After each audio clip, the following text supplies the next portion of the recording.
নমস্কার বন্ধুরা, ভালোবাসার রান্নাঘরে সবাইকে স্বাগত জানাই। আজ আমি গাঠি কচু দিয়ে মুসুর ডালের একটি চচ্চড়ি বানাবো। রেসিপিটি ভালো লাগলে একটি লাইক, শেয়ার আর সাবস্ক্রাইব করে দেবার অনুরোধ রইল। এর জন্য আমি প্রথমে ছোট সাইজের গাঠি কচু উপরে ছিলকে ছাড়িয়ে মাঝখান থেকে দুফালি করে কেটে নিয়েছি।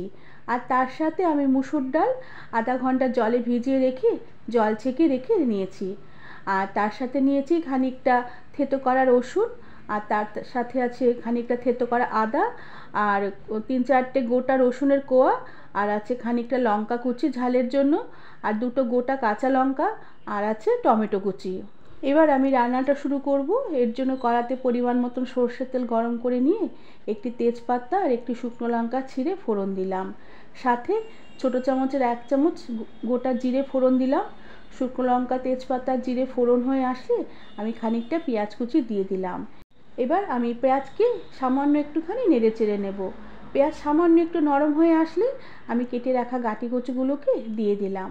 এবার গাঠি কচু আর পেঁয়াজ একসাথে আমি কিছুক্ষণ নেড়ে চেড়ে হালকা সোনালি করে ভেজে নেব।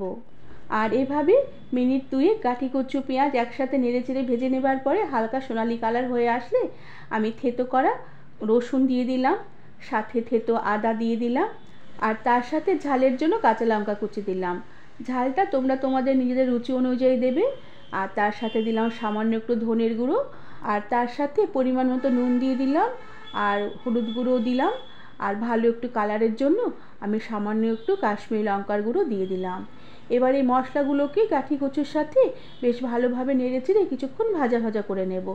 এরপর আমি সামান্য একটু মশলাতে জল দিয়ে দিলাম, আর জল দেওয়ার পর গাঠি কচু আর মশলাগুলোকে বেশ ভালোভাবে নেড়ে চেড়ে কষিয়ে নেব, যতক্ষণ না এই মশলার জল শুকিয়ে আসে আর মশলা থেকে তেল সেপারেট হয়ে আসে। এরপর ভিজিয়ে রাখা মুসুর ডালগুলোকে দিয়ে দিলাম, আর তার সাথে গোটা রসুনের দানাগুলোকে দিলাম, সাথে 2টো গোটা কাঁচা লঙ্কা দিয়ে দিলাম, আর তার সাথে টমেটো কুচিও দিয়ে দিলাম। এবার মুসুর ডালগুলোকে মশলার গাঠি কচুর সাথে বেশ ভালোভাবে নেড়ে চেড়ে আমি কষিয়ে নেব। আর এভাবে মুসুর ডাল, মশলা, গাঠি কচু প্রায় 2 থেকে 3 মিনিটের মতন বেশ ভালোভাবে নেড়ে চেড়ে কষিয়ে নিয়েছি। ডাল বেশ অনেকটাই কষাতে কষাতে সাদা হয়ে এসেছে। এবার আমি ছোটো বাটির 1 বাটি জল দিয়ে দিলাম।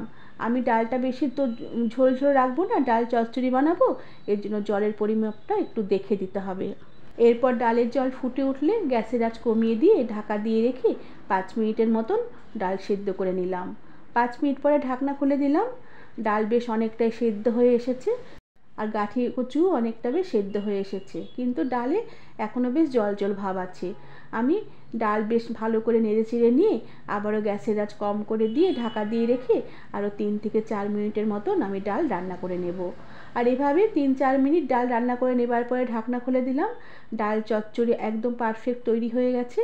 এবার আমি নেড়ে চেড়ে বেশ ভালো করে মিশিয়ে নিয়ে শেষে উপর থেকে শাহি গরম মশলার গুঁড়ো ছড়িয়ে দিলাম। এবার গরম মশলা গুঁড়ো ডালের সাথে বেশ ভালোভাবে নেড়ে চেড়ে মিশিয়ে নেব।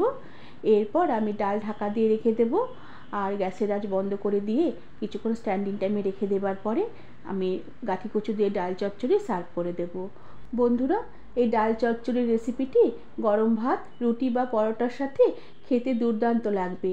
আর আমার আজকের রান্নাটা তোমাদের ভালো লাগলে আমাকে একটু সাবস্ক্রাইব করে দেবার অনুরোধ রইল। আর আমার রেসিপিগুলো তোমাদের কেমন লাগছে আমাকে তোমরা কমেন্ট করে জানাবে। আর আজ তাহলে আসি, পরে আবার একটি নতুন রেসিপি নিয়ে দেখা হবে। ধন্যবাদ বন্ধুরা।